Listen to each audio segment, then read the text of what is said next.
Bem, ainda não passei pela morte física. Como disse o mestre Zen, que foi questionado sobre vida após a morte, eu não sei. E eles disseram, por que você não sabe que é o mestre? E ele disse, sim, eu sou o mestre, mas não sou um mestre morto. Mas eu fui muito fundo no que se poderia chamar de morte, para a identificação com a forma. Então, de certa forma, eu entrei nesse reino, de onde posso dizer e saber que, em última análise, o que vemos como morte é a dissolução da forma que o eterno em nós, que conheço em primeira mão, não pode ser tocado por isso. Então, o que exatamente acontece, eu diria que depende de qualquer estado de consciência em que você esteja. Esse deve ser um estado de consciência predominante nessa vida. Se nessa vida você esteve continuamente identificado com a forma, com o seu corpo, ou a forma psicológica de mim, isso significa consciência. Essa expressão de consciência ainda estava em um estado um tanto onírico, que é a identificação com a forma. E você pode facilmente extrapolar a partir disso, se a tendência da consciência de se identificar com a forma ainda estava lá, o que de outras maneiras o despertar não aconteceu. Essa tendência continuará. Haverá mais identificação com a forma e o processo continuará. Como a consciência, que ainda não está totalmente desperta, continuará a se identificar com a forma novamente. E então, gradualmente, chegará a um lugar onde o despertar acontece. Ou, se já houve uma desidentificação da forma nessa vida, então você pode extrapolar a partir daí que o desejo compulsivo de se identificar com a forma e buscar outra forma, ou outro ciclo de identificação da forma, essa compulsão de buscar mais experiências através da identificação com a forma, então seria muito mais fraco, ou estaria completamente ausente. Nesse caso, a consciência que você é não está mais ligada a esse reino. E não buscará reexperimentar o reino da forma. Mas em ambos os casos, você realmente... Eu sei que posso lhe dizer que está tudo bem. Realmente não importa se essa pessoa agora precisa de mais experiências de identificação, caso em que isso acontecerá, ou se ele já está livre desse desejo, caso em que ele seguirá em frente e viverá em um reino que nem podemos conceber. De onde estamos aqui? Eu tenho uma sensação profunda nas formas do que é isso, mas não precisamos falar sobre isso aqui. Tudo o que sabemos é nada. Esse é o começo de um curso de milagres, que é todo o curso de milagres resumido em 2 linhas. Nada real pode ser ameaçado, nada irreal existe. Nisto reside a paz de Deus. Aquilo que é real nele está além da forma. Qualquer um pode saber que, quando você vê um cadáver, percebe que não é mais quem você conhecia. Este não é o ser que você conheceu. Isso é apenas uma casca. Portanto, nada real pode ser ameaçado. Nada irreal existe em última análise. É por isso que os sábios de todas as tradições falam desse reino da forma como ilusório. Em última análise, depende de que nível você olha. O importante é que está tudo bem. Além da aparência, no nível da forma, que é o único nível onde existem as mortes, é uma transição de uma forma para outra forma, ou de uma forma para a ausência de forma. A morte é isso. Nada real morre. Nada real morre. O que quer dizer que, em última análise, não existe morte. Só parece haver. É uma transmutação da forma. Qualquer forma se dissolve ou busca alguma outra forma, alguma outra identificação com a forma. Como você sabe, os budistas e alguns outros estão se esforçando para o fim da reencarnação. Eles estão se esforçando para se fundir com o absoluto, com a natureza. E você pode encontrar em si mesmo. Talvez as pessoas às vezes perguntam se você gostaria de reencarnar novamente, ou já teve o suficiente. E se você olhar para dentro de si mesmo, poderá descobrir também que isso depende do quanto você tem medo da morte. Porque há um desejo inconsciente nos humanos. E isso faz parte da personalidade, do ego, o desejo de experiência sensorial. O desejo de afirmar sua identidade de forma e experimentar mais do reino sensorial. Então, para algumas pessoas seria terrível não poder não reencarnar novamente, porque é um desejo por mais daquela experiência sensorial, física, e pela experiência de todos os tipos de coisas associadas à individualidade pessoal. E então, há isso. Ainda há a entidade não desperta ou a entidade semi-desperta, que ainda é atraída para a reencarnação. Então, para o que significa tomar forma novamente.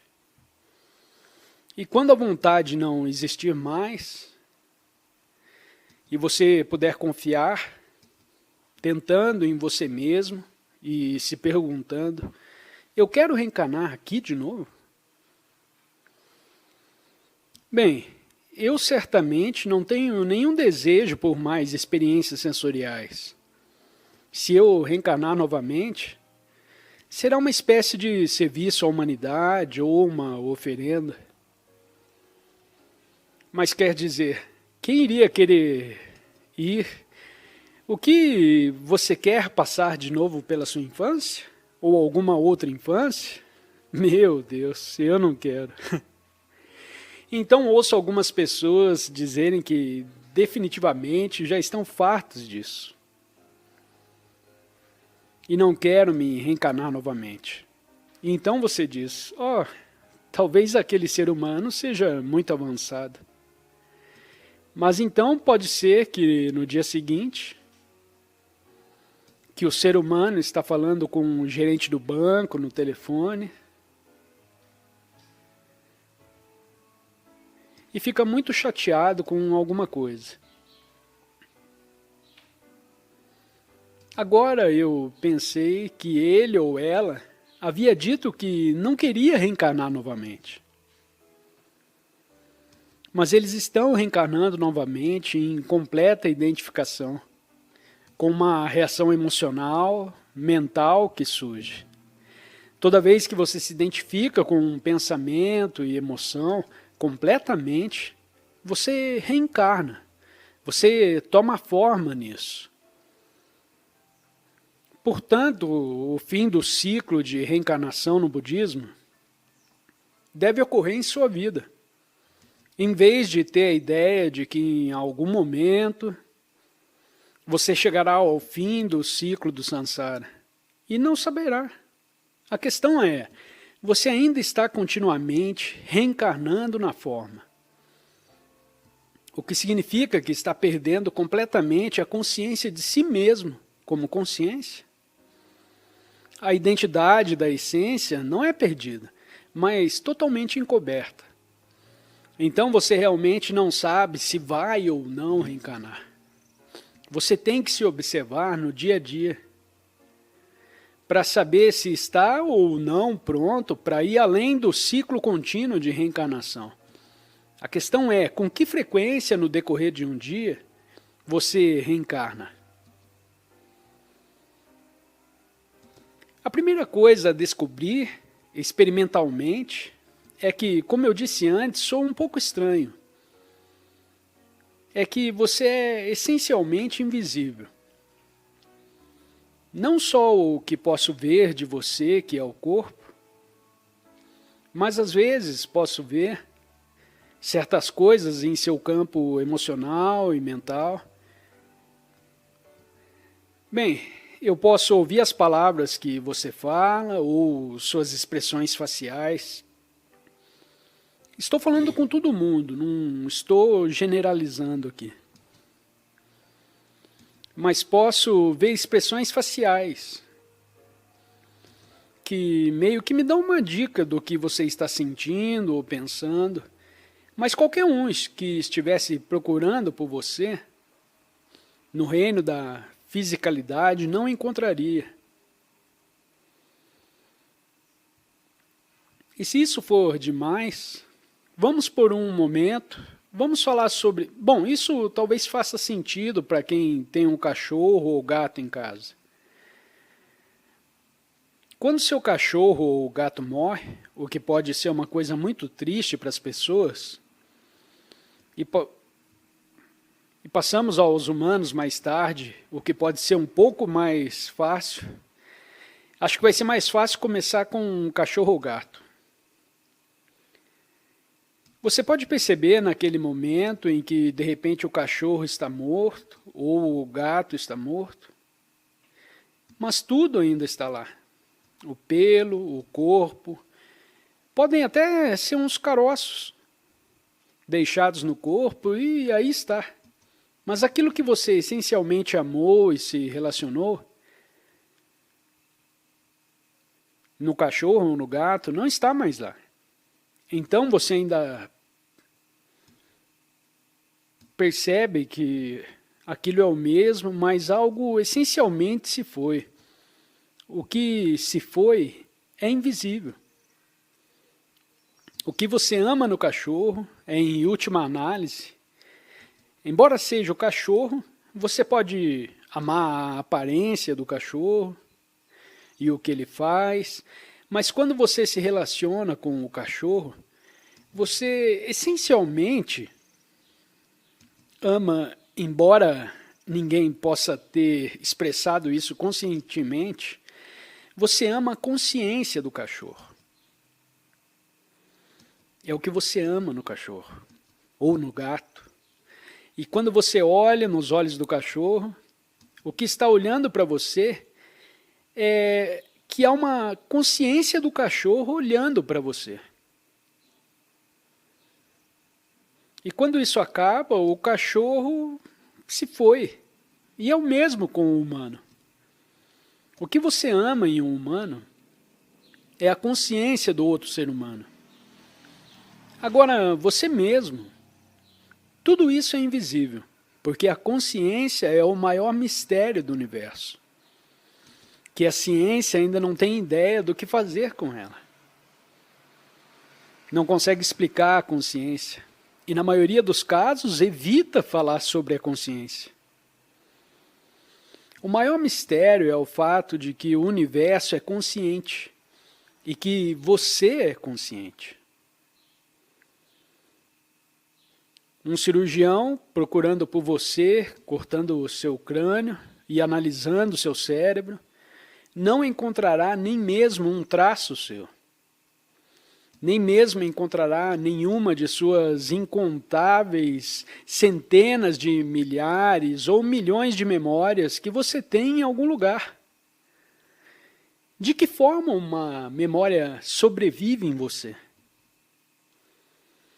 É a memória do seu primeiro professor na escola.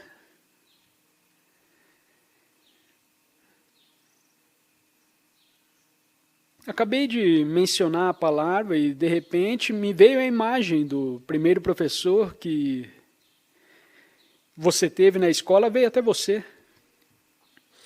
A memória de sua avó que faleceu, a lembrança da cama em que você dormiu, quando tinha 8 ou 10 anos. E eu só preciso mencioná-lo. Estava em algum lugar, mas onde isso morava em você? Isso estava em uma molécula no átomo? Aquele átomo era sua cama? Ou o que é isso?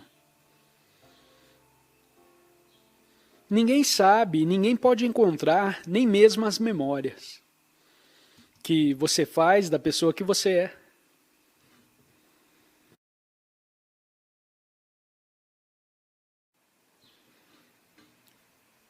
Por favor, lembre-se que estou apenas usando palavras.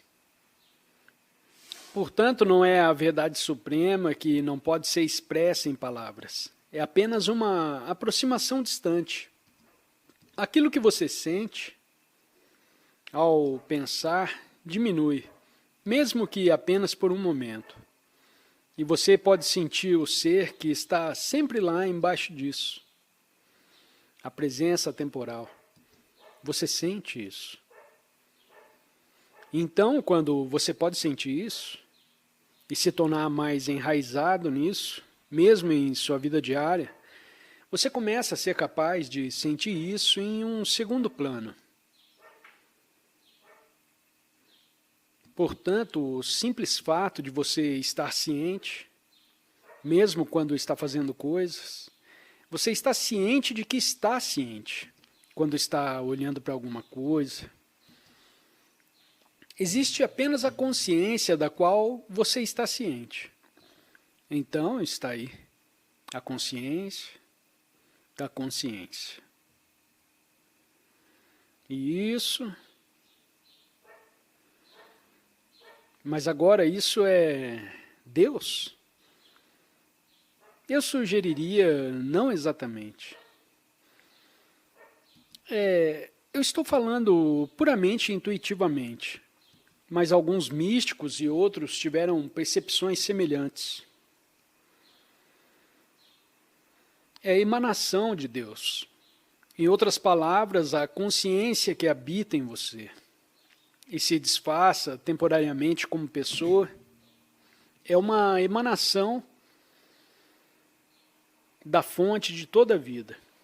E aquela fonte que não pode ser nomeada, que não existe, porque existir significa ter uma localização no espaço e no tempo. Em tudo que existe, em algum lugar. Então, nesse sentido, Deus não existe. Porque Deus não tem uma forma. Deus está além dessa dimensão, onde a existência se desenvolve. Mas como o Sol emana luz, Deus ou a fonte de toda a vida, que não pode ser nomeada ou compreendida de forma alguma, emana a consciência para essa dimensão. E gradualmente essa dimensão evolui. Gradualmente expressa mais daquela luz, que emana da fonte transcendente de toda a vida. Aos poucos, porque esse universo, essa foi uma descoberta importante de Darwin, que existe uma evolução da vida, que torna-se cada vez mais complexo. O que ele não percebeu é que existe uma inteligência que se expressa através disso. Portanto, existe a fonte de toda a vida, além da fonte transcendente que é Deus, e Deus brilha como o sol brilha. E a luz do sol, você pode sentir na sua pele. Agora, quer você diga que isso é o sol, isso que você está sentindo, em certo sentido, a luz do sol é o sol, porque não há separação. Mas em outro sentido, mas ele realmente quis dizer em todo ser humano, porque seus discípulos não eram pessoas especiais. Vocês são a luz do mundo, ele disse. E ele disse isso de si mesmo em outro evangelho. Ele disse, eu sou a luz do mundo. Ele disse as duas coisas. Ele disse aos outros, vocês são a luz do mundo, e disse, eu sou a luz do mundo. O que poderia ser isso, exceto isso? Porque as pessoas com quem ele estava falando não eram pessoas especiais, particularmente importantes nesse mundo. Mas você é a luz do mundo. A luz em você é a consciência em você. E sem a consciência, você é a consciência do mundo. Você é a luz do mundo. Sem a consciência, o mundo nem existiria. Isso é quando você percebe isso, que sua identidade essencial é ser consciência, que é uma emanação da fonte, como quer que você chame isso. E sua identidade essencial é isso, o ser. Então, e daí que você deriva esse seu senso de identidade, de quem você é. Não é mais a memória do seu passado, tornando-se relativamente insignificante. Sim, você se lembra disso, mas o que há de maravilhoso em seu passado é que ele o trouxe a esse ponto de despertar.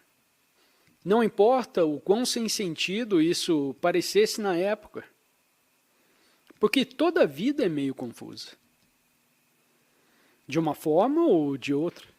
E muitas coisas pareciam. Por que isso aconteceu comigo? Por que eu fiz isso? Ou então, isso foi muito estúpido. Ou, por que isso tinha que acontecer comigo?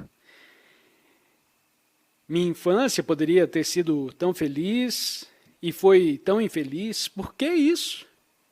Mas todo o seu passado traz a você a esse ponto de despertar. Então, cumpriu a sua função, mas não lhe dá mais uma identidade. Você o reconhece, você reconhece isso, você sabe disso, mas não deriva mais do seu passado o senso de quem você é. Isso vem de um lugar mais profundo. Você pode sentir a presença que você é, o ser que você é, não condicionado pelo seu passado. E isso é especialmente libertador. Se você tem um passado muito pesado, se coisas terríveis aconteceram no seu passado, é especialmente libertador sentir isso. E muitas vezes são as pessoas que tiveram uma vida muito difícil que chegam a essa conclusão. Eles tiveram sua crucificação e então vem a transcendência do sofrimento. Como é apontado, mesmo para os não cristãos, mesmo que você não seja cristão, você não precisa ser cristão para entender, o significado mais profundo da cruz, que não é diferente dos ensinamentos budistas, como o Buda disse, eu ensino o sofrimento e o fim do sofrimento. E na cruz cristã está aí, como imagem que o ensinamento é que o sofrimento é a cruz, é o instrumento do sofrimento. Jesus é pregado na cruz, a imagem mais profunda do sofrimento, mas a cruz é também o símbolo da transcendência do sofrimento. A cruz também é símbolo do divino, é ambos. É um instrumento de tortura e é um símbolo do divino. Incrível. Os dois juntos. Pode ser um ensinamento que pode ser transmitido dessa forma, até mesmo para pessoas que nunca o entenderiam conceitualmente. Como estou falando conceitualmente. Há uma verdade profunda e mantida nessa imagem arquetípica. Jesus é o humano arquetípico e a cruz. É a jornada arquetípica de todo ser humano. Portanto, seja grato por todo o sofrimento que o trouxe até aqui. Isso trouxe você até aqui e isso é incrível. O despertar, isso significa que a partir de agora a vida não vai ser mais desafiadora? Não. Os desafios continuam. Mas podem ser de um tipo um tanto diferente, não mais produzidos pela disfunção da mente egóica, como costuma acontecer com muitos humanos. Mas ainda assim os desafios vêm em muitas formas. A diferença é que à medida que você se torna cada vez mais enraizado no ser de si mesmo, no eu transcendente, não no ser, os desafios não são mais convertidos em sofrimento. Então não existe mais uma personalidade que reclama do que está acontecendo comigo. Os desafios são simplesmente aceitos pelo que são. A ação é tomada se a ação for necessária ou possível. Nenhuma ação é tomada. Uma simples rendição acontece quando um desafio chega e não há realmente nada que você possa fazer. E é isso. Então, uma vez que você chega a esse ponto, todo desafio pode se aprofundar se for um desafio real. Aprofunda o seu estado de consciência e isso te deixa mais presente. E isso é uma coisa maravilhosa quando você atinge esse ponto. Percebi com a chamada pandemia, nos últimos 2 anos, que algumas pessoas ficaram muito menos conscientes do que eram antes da pandemia. Isso é o mesmo com qualquer um. Também o desafio que acontece com você individualmente. Qualquer coisa que dá errado em sua vida, uma separação, a perda de um emprego, a perda da sua casa, a morte de alguém próximo a você, um processo judicial ou qualquer ameaça. Algumas pessoas ficam mais inconscientes quando estão sendo desafiadas, por isso ficam mais reativas, mais profundas ao resultado e ao resultado, que isso realmente os puxa para baixo. Um desafio pode deixá-lo inconsciente ou mais consciente, dependendo de onde você está. E algumas pessoas, através da pandemia, se tornaram mais presentes. Eles aceitaram. Eles talvez tenham sido afetados de maneiras diferentes, financeiramente, ou empregos, ou situação de vida, ou relacionamentos que também foram afetados por isso. Todos os tipos de coisas aconteceram. E algumas pessoas foram capazes de usar isso e se tornar mais, ir mais para o ser. Às vezes não havia mais tanta coisa para fazer e você tinha que ir mais para o ser. E outros se tornaram mais reativos, mais zangados e mais medrosos. O medo tem sido uma grande coisa, mas medo do medo, de em última análise o medo da morte. O que poderia acontecer comigo? E você fica temeroso. Oh, meu Deus, isso é o fim. Em última análise, o medo é sempre, em última análise, o medo da morte.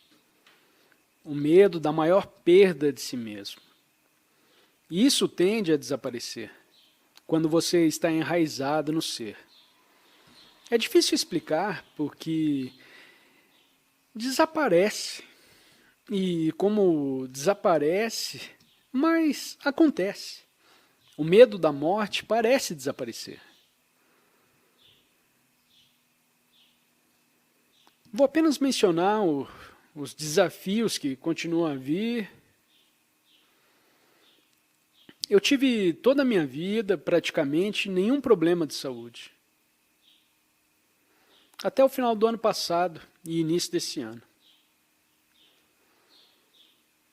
Eu nunca tinha estado internado em um hospital e quase nunca vi um médico. E de repente fui atingido por um enorme desafio, o que normalmente as pessoas consideram um enorme desafio de vida, por causa de uma condição médica. Ok, logo surge a possibilidade. Bom, posso ficar aqui apenas mais alguns meses ou não, quem sabe? E depois do diagnóstico inicial, eu simplesmente falei, ok. Fiquei ainda mais vazio do que normalmente eu sou.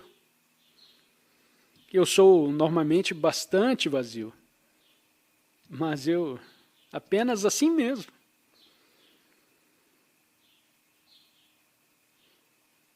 E não havia nenhum medo. Eu já estava basicamente morto. Não havia nada, mas restava uma presença. A pessoa não importava muito. E então passei muitas horas na presença completa. E então fui operado. E então eles olharam os exames e, por enquanto, o desafio parece ter se dissolvido completamente. Será que vai voltar? Quem sabe?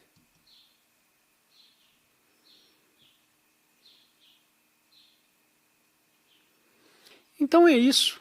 Eles continuam vindo. Mas quanto maior o desafio, maior a intensidade da presença. Muitas vezes descobri que em outras situações da minha vida também, conforme os desafios surgem, você ganha mais. Mas atenção. Então, não tem mais uma pessoa que reage ao que está acontecendo. É apenas o ser, é apenas a presença, apenas a consciência.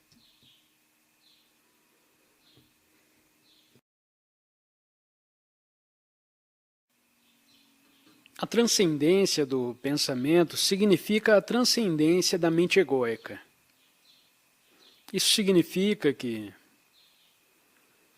você é capaz de passar parte do seu tempo relativamente livre de pensamentos compulsivos, certamente livres de pensamentos egoístas e destrutivos que continuamente criam infelicidade para você e para as pessoas ao seu redor.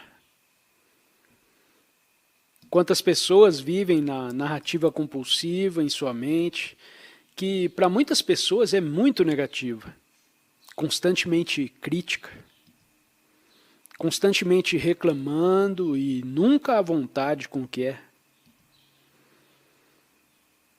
Sempre há algo errado, procurando algo para frente, porque o ego cresce através da constante oposição, constante antagonismo e nunca à vontade. Sempre procurando a próxima coisa para reclamar.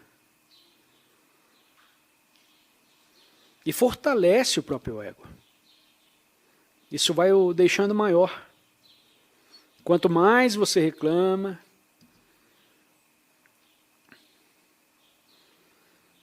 Offended é uma nova versão hoje em dia, que é muito popular na internet. Estou muito ofendido, ultrajante, como você ousa falar isso de mim? Existem milhares ou centenas de milhares de pessoas que você visita todos os dias. Eles olham na tela, esperando a próxima coisa para se ofender. E o ego adora isso. E para muitos deles é a única maneira de inflar o ego, ficando ali na tela, nas redes sociais, enviando tweets.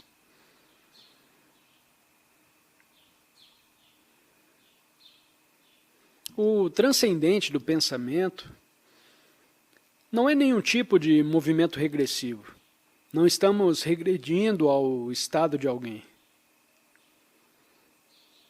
cuja mente é relativamente subdesenvolvida e que não tem problemas com o pensamento egóico, porque há muito pouco acontecendo em suas mentes. O que costumava ser chamado, antes de se tornar politicamente incorreto, de idiota ou tolo. O tolo era... Bom, eles sempre eram. Dava para ver tolos felizes. Não há pensamento suficiente para os torná-los infelizes. Então eles estão abaixo do pensamento egóico. Nos tempos recentes, nos tempos antigos, cada vila tinha pelo menos um idiota ou um tolo. E eles eram normais, foi aceito como parte essencial da comunidade. E até as cortes reais tinham o bobo da corte, uma figura importante. Embora essa figura provavelmente estivesse apenas fingindo ser um tolo.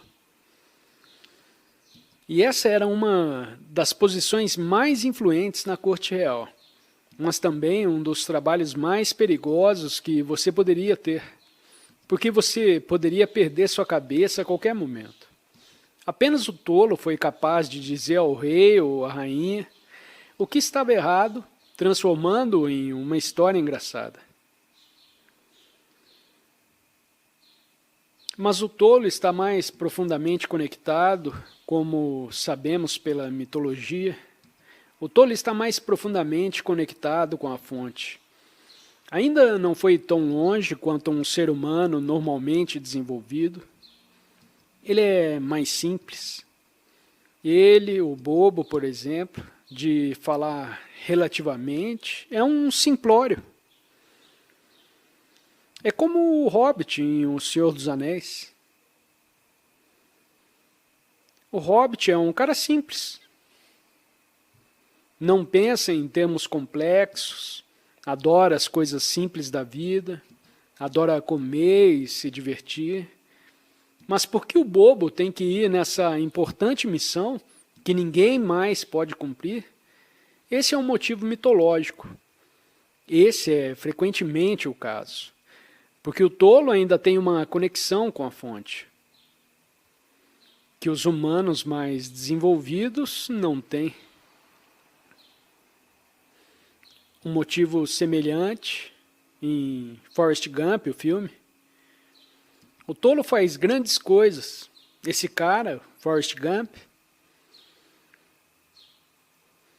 mas ele é porque ele é. E a vida sempre o apoia. Se você assistir aquele filme de novo, você verá. Ele salva pessoas na guerra, ele faz coisas heróicas, mas não reivindica o crédito, porque ainda não tem muito ego. E toda a sua vida te leva à próxima coisa e à próxima coisa e está sempre a apoiá-lo. Mas não queremos ir para lá. Quando digo cessação do pensamento, não estou falando de regredir ao estágio que é o estágio pré-pensativo da humanidade. Estou querendo dizer que estou pensando em superar, apontando para a possibilidade de superar o pensamento. Então, você para de pensar que normalmente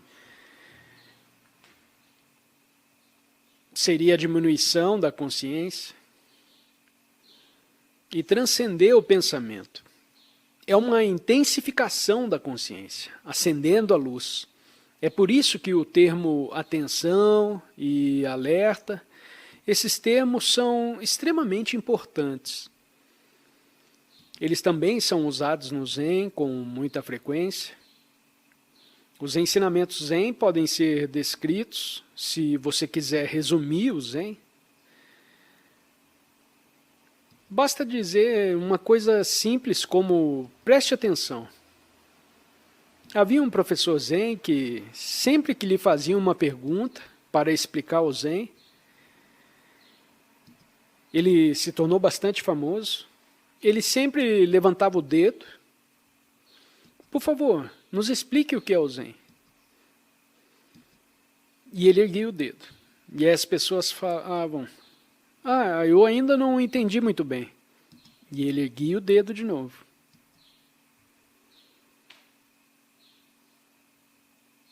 E erguia o dedo. Ele estava chamando a atenção das pessoas. Agora essa atenção, há um estado de atenção que às vezes as pessoas experimentam quando estão envolvidas em atividades perigosas. Você pode escalar uma montanha. Você acha que está pensando muito quando está pendurado nessa parede? Não, você não pode. Você tem que estar absolutamente presente naquele momento. Você transcendeu o pensamento e a situação o forçou. Está forçando você a estar completamente presente, a estar nesse nível mais alto de grau de alerta. Sem ele, você escorrega e desaparece. E assim, esse alto grau de alerta, no entanto, não contém nenhuma tensão. No caso de alguém praticar um esporte perigoso, sim, há tensão física, mas o estado em si não tem tensão. E você não precisa se envolver em uma atividade perigosa para entrar nesse estado. Estamos entrando nisso aqui, agora, porque mesmo enquanto falo sobre isso, eu espero, mas eu confio que enquanto eu falo sobre isso, simultaneamente você está ouvindo e você pode verificar em si mesmo esse estado de atenção, que é um estado de alerta muito alto, mas não há tensão nele. Não é o estado de alerta que às vezes acompanha o medo, e aí você vai embora, tenso.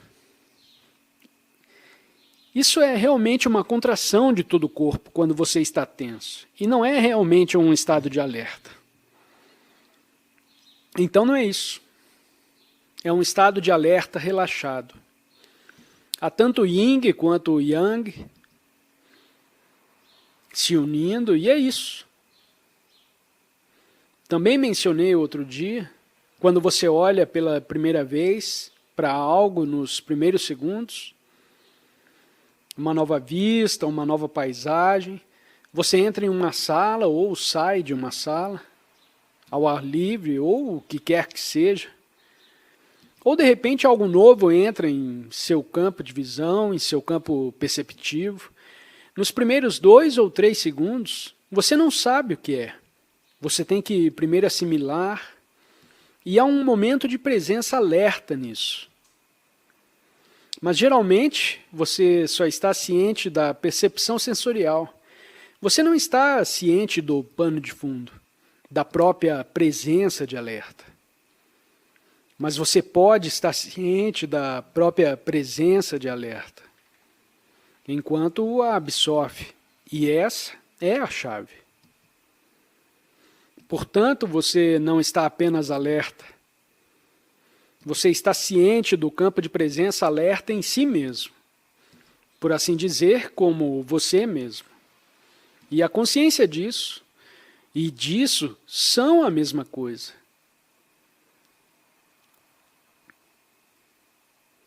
Cessação de pensar. Agora você pode tentar. Vamos, mesmo agora, eu sugeriria que, enquanto estou falando, você pode descobrir ou não saber disso ainda. Nos momentos em que não estou falando, como agora, e agora, e agora, Se você está alerta, você não está pensando. Você está apenas presente. E agora? Apenas um campo de alerta presença. Então, alguns de vocês podem ainda não ser totalmente livres de pensar, mas acredito que a maioria das pessoas é capaz de... Bom, eles têm pequenos intervalos sem pensamento. Consciência pura ou sem pensamento. Apenas mostrar. E então você olha em volta. E nesse momento, o seu todo, o seu senso pessoal de si mesmo retrocedeu. No momento de pura presença, que é só isso. Você não tem lembranças e não tem expectativas de futuro, porque não tem pensamento. Mas não é que você não adormeceu. Você está muito acordado. Nesse momento, você não é mais uma pessoa.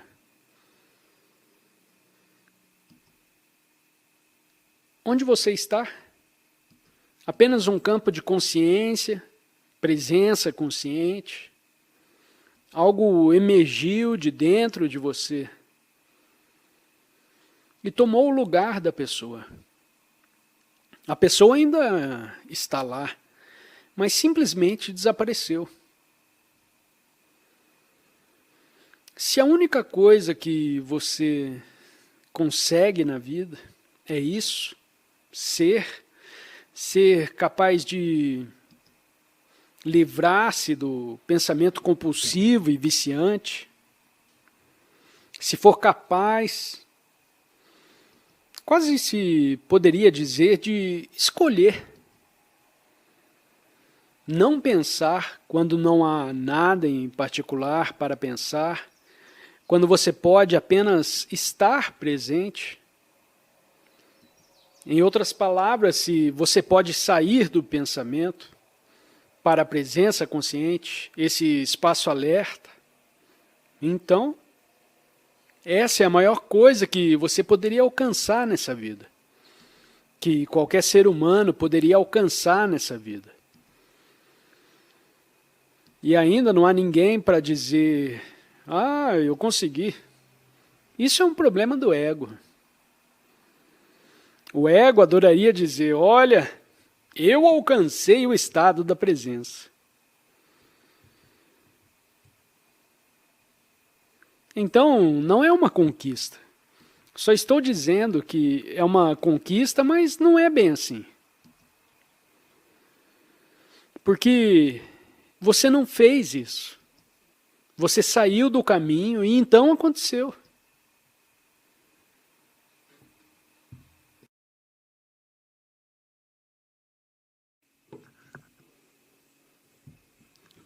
Bem, vamos ver. Um curso em milagres. O propósito do curso em milagres é levar você a um lugar onde as palavras não são mais necessárias. Atende a você, ou não a você pessoalmente, mas ao ser humano, onde encontra o ser humano, onde o ser humano está no reino do pensamento. O curso em milagres diria que, caso contrário, não haveria nenhuma reunião. Ela deve, antes de tudo, encontrar o ser humano, onde ele possa ser alcançado, e isso está no reino do pensamento. Da mesma forma que um psiquiatra, para atingir um paciente iludido, não adianta o psiquiatra dizer ao paciente, estou lhe dizendo que você não é Napoleão. Isso apenas fortalece a ilusão do paciente de que ele é Napoleão. Ele nunca alcançará o paciente dessa forma. Mas se o psiquiatra, por um momento, entrar na mente do paciente e disser, tudo bem, então você é Napoleão. De repente há uma união. Uma vez que eles se encontraram, porque o psiquiatra entrou no sistema delirante do paciente, uma vez que eles se encontraram, existe a possibilidade dele tirá-lo do delírio. Se eles nunca se encontrarem, nada pode ser feito. Da mesma forma, o curso em milagres está tentando alcançar as pessoas onde elas estão, no reino do pensamento. E gradualmente tirar você do pensamento. Mas ao longo do curso, o pensamento ainda é usado, mas cada vez mais nas lições posteriores aponta para a quietude. E no final, as lições finais, diz que o uso das palavras está quase no fim, no final do curso em milagres. Então ele leva você, é projetado para te levar à presença ou à quietude. Então, se você pode entrar na presença ou quietude, agora ou onde quer que esteja, se você já tem presença e quietude, consciência ampla no fundo de sua vida, quando lida com pessoas e situações, você não precisa do curso em milagres. Se você pode entrar na quietude, quando não está sendo perturbado, mas assim que interage com as pessoas, perde presença, consciência ou quietude, então o curso em milagres ainda pode ser útil. Porque contém certas lições que podem ser usadas como ponteiros. Por exemplo, uma lição que eu me lembro, diz que em uma situação em que você se sente chateado, zangado ou irritado, diz que você pode dizer, eu poderia ver paz em vez disso. Eu podia ver a paz em vez disso. É um ponteiro. As palavras não produzem paz milagrosamente, mas as palavras apontam para a possibilidade de abordar aquela situação em um estado diferente de consciência. Então, realmente, as palavras estão apontando para um estado diferente de consciência. Não está nas palavras, é aquilo para o qual as palavras apontam. Assim como bem nos dizem os budistas, o dedo que aponta para a lua não é a lua. Só o cachorro pode pensar que o dedo que aponta para a lua é a lua. Porque se você falar para um cachorro, vá lá e apontar, a maioria dos cachorros ele vai olhar para o seu dedo. As palavras são indicadores. E o curso em milagres é particularmente útil para a interação humana. Realmente usa relacionamentos como prática espiritual. E isso é uma coisa boa. Tantas lições podem ser aplicadas aos relacionamentos. E você precisa disso.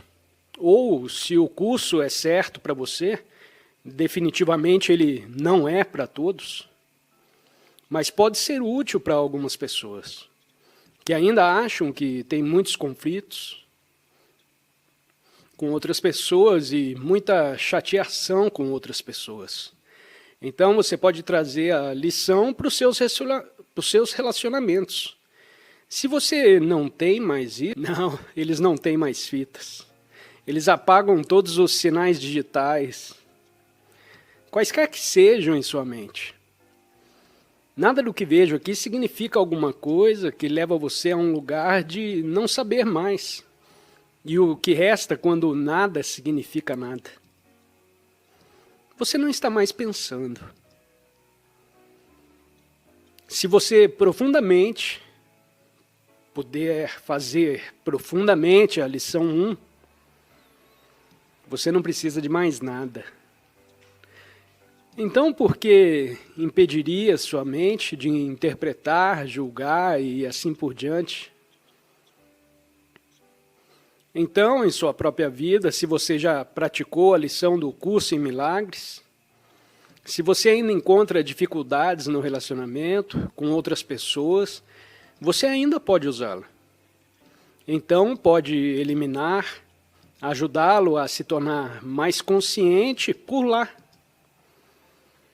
No final, leva você à essência desse ensinamento, que é a consciência.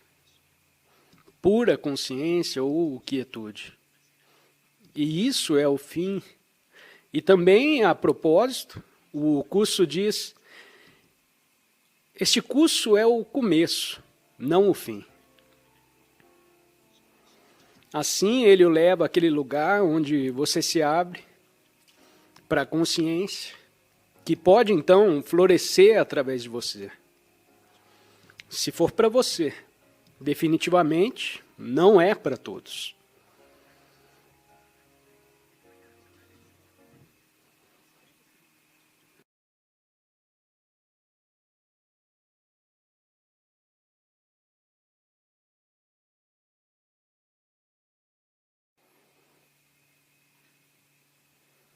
Nunca ataque um estado interior. Nunca ataque nenhuma emoção que surja, porque ela cria resistência novamente. Permita que seja, e então, se não houver resistência, ele se dissolve. É uma linda prática. Agora você pergunta outra coisa sobre a oração. O homem indiano atrás de você,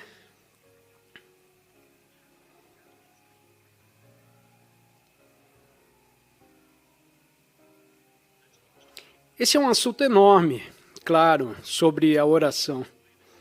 Na forma como ele usa a oração como uma espécie de repetição, talvez uma espécie de mantra, a coisa boa sobre isso, é claro, é que impede sua mente de fazer outras coisas,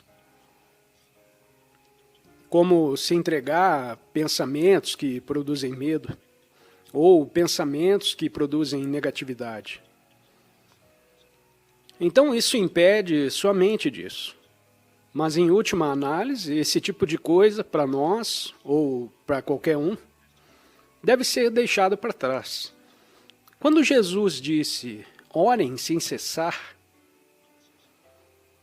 ou orem sem cessar, isso não significa, porque era um absurdo, que ele está dizendo para você orar continuamente. Ele está usando a oração em um sentido muito diferente.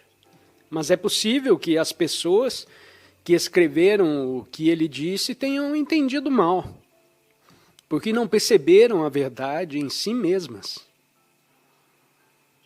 Jesus ensina a presença, aponta continuamente para o momento presente, a importância do momento presente e a importância de permanecer acordado. Há parábolas sobre ir dormir e não dormir, mas ficar acordado. Jesus diz, a verdade vos libertará. O que implica que, certo, do jeito que você não é livre, porque é conduzido pelo condicionamento de sua mente. Portanto, todo o ensino básico está lá. Você tem que ver isso. Oração repetitiva, se precisar, é isso que você vai praticar. E chegará um momento em que não será mais adequado para você. Qualquer método de meditação pode ser útil. Vamos falar sobre meditação. Você tem um método. Algumas pessoas contam que enquanto meditam, elas contam de 1 a 9, de 9 a 1, de 1 a 6, de 6 a 1. Eles contam suas respirações, ou fazem isso, ou fazem aquilo. Tem um mantra que repetem em suas mentes, o que impede outros tipos de pensamento. Agora, o propósito de um mantra não é ficar preso ao mantra, mas, eventualmente, abandoná-lo. O mantra reduz todos os pensamentos a apenas um movimento de pensamento. Então, você pode se concentrar nisso, e então é para ser descartado. Quando você abandona o único pensamento que restou, primeiro sua mente está cheio de todos os tipos de pensamentos. Então o guru vem e diz, vou lhe dar um mantra. Repita todos os dias 500 vezes. E se você fizer isso, isso levará a sua mente a uma concentração. Algumas pessoas então se apegam ao mantra.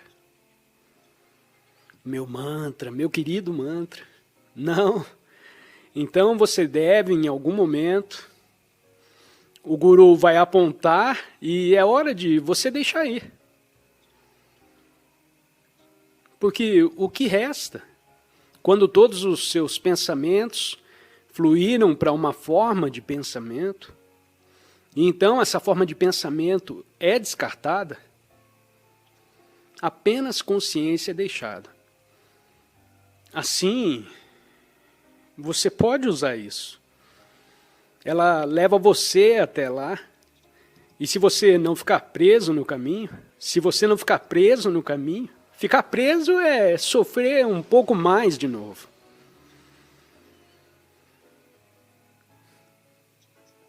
Então vamos deixar por isso mesmo.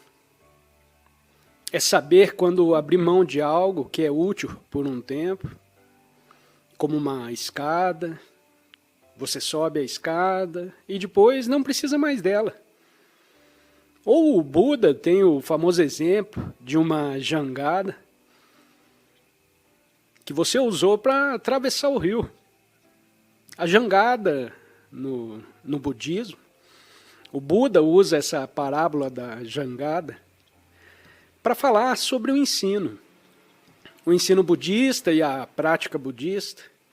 Então você usa a jangada para atravessar o rio, e depois de atravessar o rio, você não carrega a jangada com você.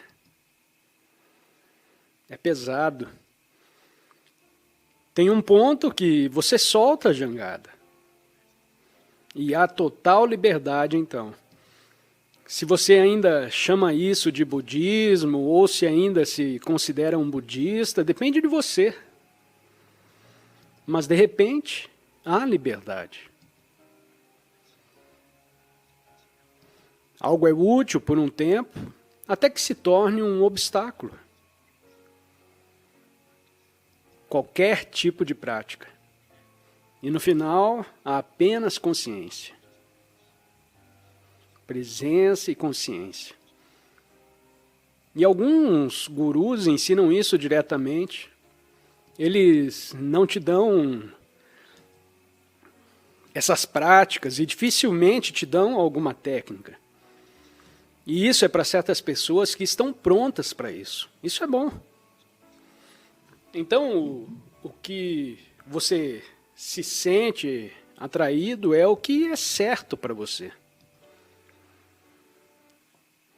Então, você tem que saber quando é hora de deixar ir.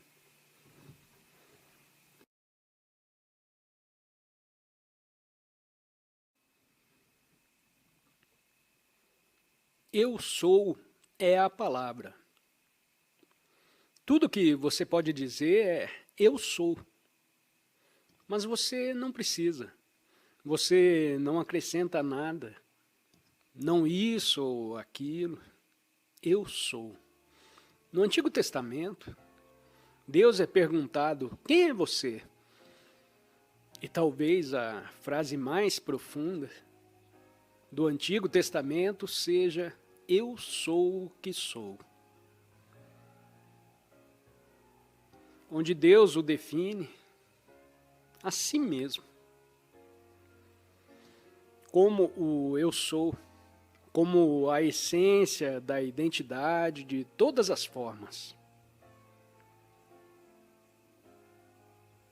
E também outra bela frase do Antigo Testamento. Como você sabe, o Antigo Testamento é uma mistura. A Bíblia é uma mistura de coisas fantásticas e outras coisas. Mas eu gosto de procurar as joias que estão ali. Outra bela declaração que aponta para tudo isso é: fique quieto e saiba que eu sou Deus. Fique quieto e saiba que eu sou Deus. Agora, essas palavras são todas sinônimas. Ser ainda é um estado de consciência sem pensamento, quietude. Ser e quietude é a mesma coisa. E saiba significa que há um conhecimento profundo nisso. Na verdade, isso é porque essa é a fonte de toda a inteligência. Há um conhecimento profundo, mas do ponto de vista da mente conceitual, parece não saber, parece ignorância. Porque não é mais saber por conceitos. Há um conhecimento mais profundo. E é aqui que surge o que chamamos de sabedoria, que é muito diferente da inteligência. O tipo de inteligência do QI. A sabedoria que o mundo precisa, não mais da inteligência. Por favor, saiba. Mas sabedoria, o sim, fique quieto e saiba o que eu sou, é o eu sou disso, o eu sou de ser Deus. Opa, Deus, aqui chegamos a uma palavra difícil, mas são todas sinônimas. O que é Deus, então? Eu raramente falo sobre Deus, porque você realmente não pode. É algo tão transcendente que qualquer coisa que você diga seria muito limitada. Como você sabe, a linguagem humana e o pensamento humano são relativamente limitados. Como posso fazer afirmações sobre a realidade transcendente última, apenas produzindo alguns sons estranhos com minhas cordas vocais? Pressão de ar de minha língua e lábios? Ou as vogais A, E, I, O, U? Isso é que é a linguagem. São sons. Ok, agora me conte os segredos supremos de Deus e do universo transcendente. A, E, I, O, U, A, E. Você não pode, é um absurdo. Basta produzir alguns sons e isso explica, não? No entanto, eu vou continuar falando. Tudo o que podemos fazer é dar uma analogia ou uma imagem poética do que Deus pode ser e como Deus se relaciona com quem você é. E essa imagem é... Eu prefiro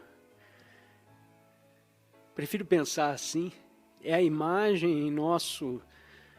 Só podemos usar imagens do nosso universo, percebido pelos sentidos.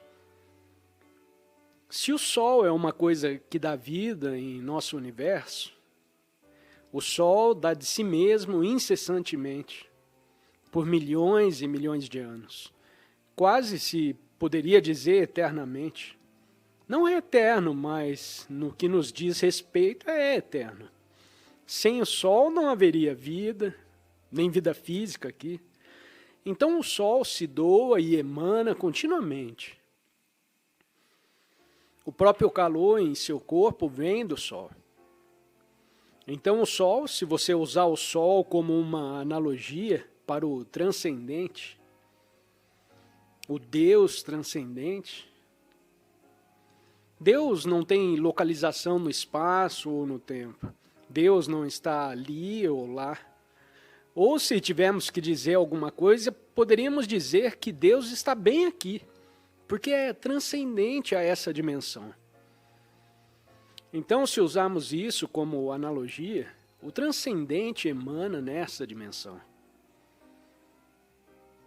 Algo que cria forma, que cria vida.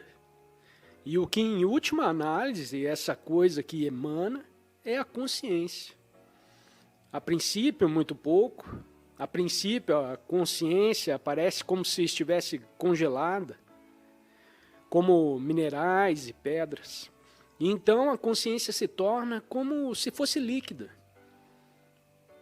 Se usarmos a analogia da água. Então torna-se vida vegetativa. Então a consciência evolui gradualmente. Assim uma consciência, quanto mais ela evolui,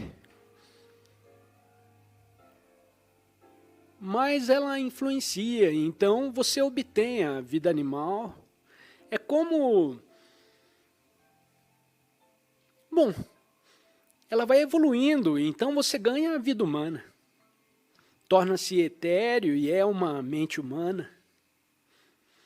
Então, emanando da fonte de toda a vida, que é transcendente, da qual você não pode dizer nada, para esse mundo, assim como o Sol emana luz, o Deus emana consciência. E isso traz esse universo. E nesse universo é um processo que cresce. No transcendente não sabemos nada sobre isso. Então agora o importante é o raio de sol que você vê, que bate na sua mão. Você sente o calor em sua mão. Esse raio não é o sol. Você não poderia dizer, eu tenho o sol na minha mão. Quero dizer, se você chegasse perto do sol, você desapareceria imediatamente. Mas esse raio de sol ainda está conectado ao sol. De alguma forma, ainda faz parte do sol. Não podemos nem dizer onde exatamente o sol termina. Realmente, não termina em lugar nenhum. Não tem uma superfície claramente definida. Ele se estende para fora. Então, emana continuamente. Então, o que emana da fonte de toda a vida é a consciência. E você pode sentir isso em si mesmo. Quando você pode sentir a si mesmo como consciência, a presença, então você percebe isso. A ondulação na superfície do oceano. Você percebeu que não é apenas uma ondulação. Eu estou misturando as analogias agora. Não é apenas uma ondulação, mas fundamentalmente a ondulação é o oceano. E de repente a ondulação não é mais assustadora. Porque você pode sentir sua profunda conexão com aquilo que é vasto e abrangente. E assim a ondulação, de repente, ganha uma forma diferente, porque você percebe sua própria essência temporal. Ou o sol, o raio de sol, poderia fazer o mesmo. De repente, você pode perceber que ainda está conectado e faz parte do sol, e você pode sentir em si mesmo o fato indubitável de que está consciente. Mas não só por isso. Estamos criando aqui uma dualidade que não existe. Quando dizemos que vocês estão conscientes, a essência de quem você é a consciência. Então você é a consciência. E essa consciência, o cérebro, sim, a ciência dominante, a maior parte ainda lhe dirá que a consciência é um subproduto do cérebro físico. Mas, principalmente, os cientistas evitam falar sobre consciência, porque não fazem ideia e não sabem o que fazer com ela. Não faz muito sentido no universo deles. Eles dizem, bem, é um subproduto da atividade química no cérebro. Ok, tudo bem, mas o que isso significa? Uma coisa mais sensata que alguns cientistas já começaram a abraçar, a possibilidade, são principalmente cientistas que estão perto da aposentadoria. Então, eles não têm mais nada a perder. Eles estão começando a aceitar a possibilidade de que a consciência, que o cérebro, que sem dúvida está ligado à consciência, age mais como um receptor e um transmissor de consciência, do que um gerador de consciência. Então, o cérebro é como um rádio. O rádio não produz a música. O rádio apenas transmite e depois dá forma. E isso pode ser, e acredito que seja, a relação entre o cérebro humano e a consciência universal, que é uma. Portanto, não há sua consciência e minha consciência, há apenas uma consciência. E aquela consciência se manifesta como esta flor também. E isso se manifesta lindamente. Ele se manifesta como qualquer forma de vida. Ele até se manifesta como a chamada matéria inanimada. É apenas uma frequência totalmente diferente. Portanto, todo o universo realmente consiste em uma substância, que não é uma substância, é uma multidão, são as múltiplas manifestações da vida. Nesse universo são todas as manifestações de uma, e desta, aquela que você pode encontrar. Bem, e no passado apenas raros místicos falaram sobre isso, ou perceberam, mas agora ela se torna mais acessível. É por isso que estamos falando sobre isso, e não apenas falando sobre isso. Este que é a essência, não apenas de quem você é. O estranho é que a essência de quem você é um com a essência de todo o universo. Então, quando você percebe essa essência de si mesmo como consciência, quando a ondulação percebe que é também e fundamentalmente o oceano, então não é apenas uma percepção da ondulação, é uma percepção do oceano também através da ondulação. Assim, a consciência que analisou esse universo, que emana do um que está despertando através de você, está despertando, quero despertar. Não se pode dizer muito mais sobre isso, porque há um limite para o que se pode dizer. Mas a coisa mais importante é a realização dentro de si mesmo, de que você é a consciência, e você precisa ser capaz de perceber que não é tão difícil.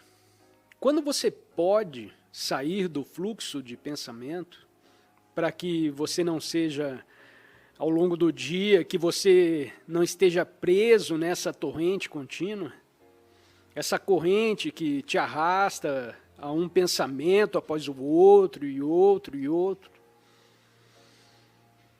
Convide lacunas em sua vida no fluxo de pensamento. Por exemplo, pela percepção consciente. Por exemplo, se você quiser fazer isso aqui agora, crie um espaço no fluxo de pensamento. Eu diria, torne-se consciente de suas percepções sensoriais. Olhe, ouça, esteja alerta, olhe e ouça. Seja o estado de alerta para a percepção. Não há necessidade de rotular tudo o que você está percebendo. Apenas olhe. Olhe para uma flor, para uma árvore, para o céu. E não rotule através de conceitos. E essa é uma maneira maravilhosa de convidar a presença para a sua vida. E então, no fundo, há uma imobilidade alerta. E então, em primeiro plano, as percepções dos sentidos. Essa quietude alerta é a essência de quem você é. Mas também é a essência de todo o universo. E isso é maravilhoso. Essa é uma prática espiritual muito simples. E tanto quanto possível, especialmente quando você está esperando em algum lugar, apenas por um momento, faça essa percepção consciente, sem rotulagem.